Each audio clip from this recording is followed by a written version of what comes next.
મિત્રો નમસ્કાર, હું ડૉક્ટર મહેશભાઈ દળાવિયા આયુર્વેદ અમૃતમ યુટ્યુબ ચેનલમાં આપનું ભાવભીનું સ્વાગત કરું છું. મિત્રો, આયુર્વેદ એક ગહન શાસ્ત્ર છે અને શાસ્ત્ર મુજબનું જો જીવન જીવવામાં આવે તો માણસ આરામથી 100 વર્ષ જીવી શકે છે, વિના અવરોધે જીવી શકે છે અને કદાચને પણ રોગ થયા હોય તો પણ એ વહેલા મટી શકે છે. અને એટલા માટે આચાર્યોએ આયુર્વેદનું શરણું ઉપલક બનાવ્યું છે. પરંતુ રસાયણ ચિકિત્સા એક એવી ચિકિત્સા છે કે જે આચાર્ય ચરકે એને પ્રથમ કીધેલી છે. પ્રથમ એટલા માટે કીધેલી છે કે રોગ થયા પછી અથવા તો અમુક ઉંમર થયા પછી એ ચિકિત્સા કોઈ કામ આવતી નથી. માત્ર ને માત્ર સાજા રહેવા માટે અને લાંબુ અને સરસ મજાનું જીવન જીવવા માટે રસાયણ ચિકિત્સા એ સર્વશ્રેષ્ઠ છે. એમાં પણ ચરકાચાર્ય એ વખતે હરડે ઉપર વિશેષ ધ્યાન આપ્યું છે, આમળા ઉપર પણ વિશેષ ધ્યાન આપેલું છે. મિત્રો, હરડે અને આમળા એ બંને તમે ખૂબ સાંભળ્યા છે અને એના વિશે પણ ખૂબ સાંભળ્યું છે. પરંતુ હરડેનું કર્તૃત્વ એ રોગ પરત્વે ખૂબ જ છે, પરંતુ શ્રેષ્ઠમાં શ્રેષ્ઠ કર્મ એનું એ જરાવસ્થાને દૂર કરી, વૃદ્ધાવસ્થાને દૂર કરી અને યૌવન અવસ્થા છે. આને કઈ કહેશે આપણે રસાયણ ચિકિત્સા કહીએ છીએ. જો આચાર્ય ચરકે આમળા અને હરડે બંનેને ગુણમાં લગભગ સરખા કીધા છે, પરંતુ હરડેની અંદર ક્ષારી તત્વ નથી,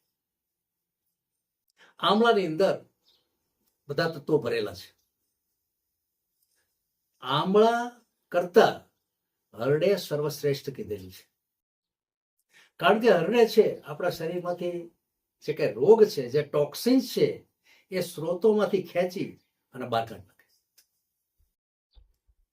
મિત્રો, હરડે જે છે એને લેવાથી રોગ પ્રતિકારક શક્તિ ખૂબ વધે છે અને રસાયણ ચિકિત્સાની અંદર એનું જ મહત્વ છે. રસાયણ ચિકિત્સા જ્યારે કરાવવામાં આવે છે ત્યારે ખાસ કરીને સામાન્ય પંચકર્મ એ વૈદો કરાવતા હોય છે. પૂર્વેના જમાનાની અંદર તો ખૂબ જ કરાવતા, આટલા બધા રોગ પણ નહોતા. અત્યારે છે છતાં પણ એ જમાનાથી ચાલે આવતું ઔષધ જે આખા ભારતભરમાં ના આખા વિશ્વભરની અંદર વખણાય છે એ છે હરિતકી. હરિતકી જ્યારે વાપરવામાં આવે છે ત્યારે મિત્રો એનો જે રોગ પરત્વેનો આખો જે પાઠ છે એ બદલાઈ જાય છે. રોગને દૂર કરવાની અંદર એ શ્રેષ્ઠ કર્મ આપે છે. આવી રીતના ઘણા બધા યોગો એવા છે કે એની અંદર હરડે નાખવામાં આવે જ છે. હરડે વગરના ઘણા બધા પાઠ અધૂરા પણ હોય છે. આમળાનું પણ એવું જ છે.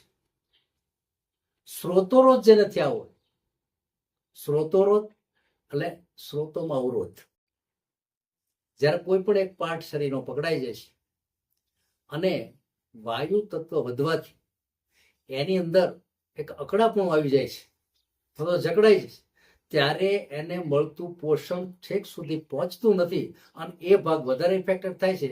ત્યારે ત્યાં આ બંને ઔષધિઓ ખૂબ કામ લાગે છે. મિત્રો, એટલા માટે તો ચ્યવનપ્રાશ નામનો જે પ્રાશ અવલેશ એ ખૂબ વખણાય છે. એનું કારણ એ છે કે વૃદ્ધાવસ્થાને લાવવા દેતો નથી, જરાવસ્થાને દૂર કરે છે અને રોગ અવસ્થા, જ્યારે રોગ થાય છે ત્યારે કડકાઈપૂર્વક જે પરેજી પાળવાની હોય છે એ આ જે લેતા હોય છે ચ્યવનપ્રાશ, એના માટે હળવી બને છે. મિત્રો, બીજું છે પ્રોઝેરિયા, જેને આપણે અકાળે વૃદ્ધત્વ કહીએ છીએ.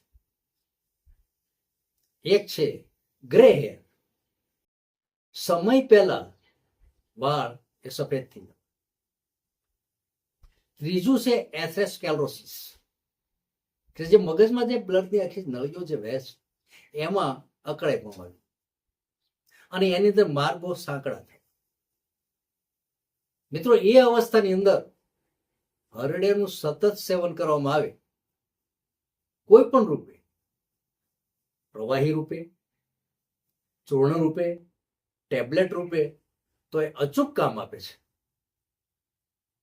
એનું કારણ છે કે માથાના વાળથી લઈ પગના તળિયા સુધી હરડે આખા શરીરને સાફ કરે છે.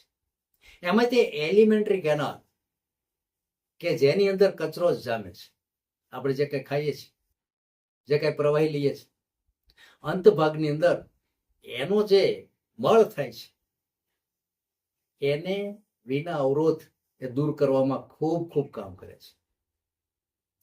મિત્રો, હરડે એ વૃદ્ધાવસ્થાનું મોટામાં મોટું ટોનિક છે. રોજ રાત્રે સૂતી વખતે 1 ચમચી હુંફાળા પાણી સાથે લેવાથી સવારથી માંડીને સાંજ સુધી તમે એકદમ પ્રફુલ્લિત છો. અને કોઈ પણ રોગ જેવો હોય છતાં પણ લઈ શકાય છે. આમળાનું પણ એવું છે, પરંતુ આમળાની અંદર એક વિશિષ્ટ તકલીફ એ છે કે જેને વિટામિન સી ઓછું પડતું હોય એને તો એ ફાવે છે, પરંતુ ઘણી વખત આમળા છે એ ઘણા દર્દીઓની ફરિયાદ છે કે એમાં સાંધા પકડે છે, તો એને ફાવતું નથી. ઘણાને ઉધરસ પણ થઈ જાય છે, શરદી પણ થઈ જાય છે, કારણ કે એ સ્વભાવમાં થોડું ઠંડુ છે. મિત્રો, એને પણ રસાયણની અંદર જ લીધેલું છે, પરંતુ એમાં આમળા એકલા ન લેતા એને વિવિધ પ્રકારની બનાવટથી લેવામાં આવે છે. દાખલા તરીકે ચવનપ્રાશ, દાખલા તરીકે આમલકી રસાયણ, દાખલા તરીકે 21 વખત આમળાની જ ભાવના દીધેલો આમળાનો પાવડર.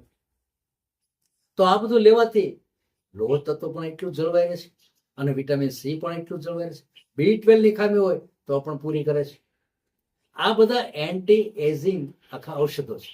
જ્યારે આ બે છે, હરડે અને આમળા, એ તો આયુર્વેદના સર્વશ્રેષ્ઠ, આજકાલથી નહીં 5000 વર્ષ પૂર્વે ઋષિ મુનિઓ કહી ગયા છે. આપણે તેનો ઉપયોગ તો કરવો જ જોઈએ. જો ઉપયોગ બરોબર સમજીને કરીએ તો આપણું જીવન 100% 100 વર્ષ ચાલે છે, કોઈ પણ જાતના અવરોધ વગર. કારણ કે રોગ ગમે ત્યાં થયો, આયુર્વેદની અંદર આ એક રામબાણ ઔષધ છે, એની બનાવટો પણ પુષ્કળ છે. તો મિત્રો, હરડે વૃદ્ધાવસ્થાની અંદર એક સારામાં સારું તમારું ટોનિક છે, સારામાં સારી તમારી ઔષધિ છે, હંમેશને માટે લેવા જેવું છે. સાથે આપણા આમળા પણ લઈ શકાય છે. રોગ થયો હોય તો પણ લઈ શકાય છે. રોગને જલ્દી કાબુમાં લાવવામાં ખૂબ જો મહેનત પડતી હોય તો મહેનત પણ ઓછી થઈ જશે. મિત્રો, ઘરે બનાવેલું હરડેનું ચૂર્ણ, શ્રેષ્ઠમાં શ્રેષ્ઠ હરડે લઈ આવી, સારામાં સારી કિંમતી હરડે લઈ આવી, એનો જો પાવડર કોલ્ડ પ્રોસેસથી કરવામાં આવે હાથથી ખાંડીને, તો એ અપ્રતિમ કામ આપે છે. ઓમ શાંતિ. જય ધન્વંતરી.